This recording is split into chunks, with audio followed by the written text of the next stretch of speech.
Welcome to the Marion Hotel here in Dublin, where Zipper Interactive is giving a special preview of MAG, a manly name for a manly game on the PlayStation 3.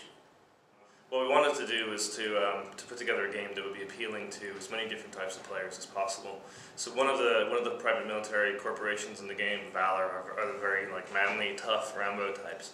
But we have other groups. One's more sort of sci-fi, a little more high-tech, equipment, technology, and one that's a little bit more individualistic, a little more guerrilla warfare. And so we're hoping that between the three of them that we pull in a variety of different games.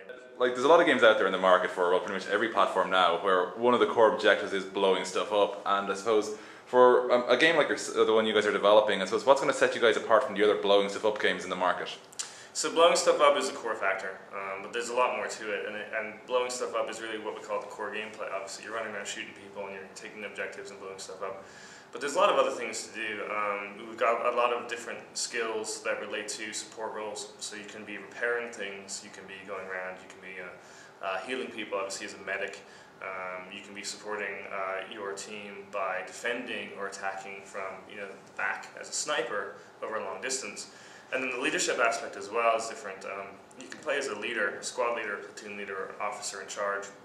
And in that respect, you're definitely blowing things up, but you're blowing things up in a more meaningful, impressive way by calling in airstrikes, artillery strikes. You're calling in sort of more high-level, high-visibility support ordnance on the other team.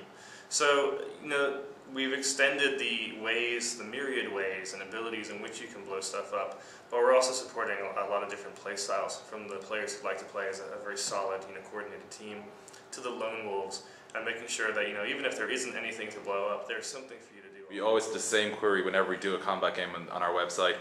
Looking at the weaponry out there, if you want to just really hurt somebody really bad in this game, what's the best weapon in this game to use for that? If you ask, 100 people, you'll probably get 100 responses.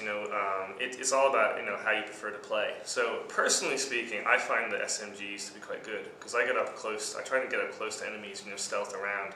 And with SMGs, like an MP5, or you'll find that you can unload a lot of bullets in a very quick period of time.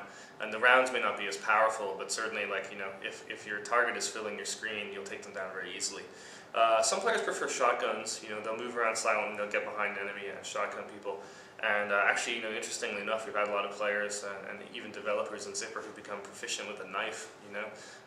So they'll duck and weave and they'll hide in an alley and wait for someone with a huge weapon to walk by, and then one stab and it's game over. So it's good to be in that position to have a lot of different weapons. But I think that when players come into the game, they'll probably want to focus on the standard assault rifle or heavy machine gun.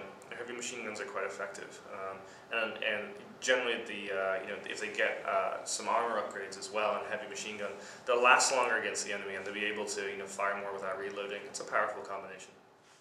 MAG hits the shelves in early 2010. For Villa 81, I'm Emmet Ryan.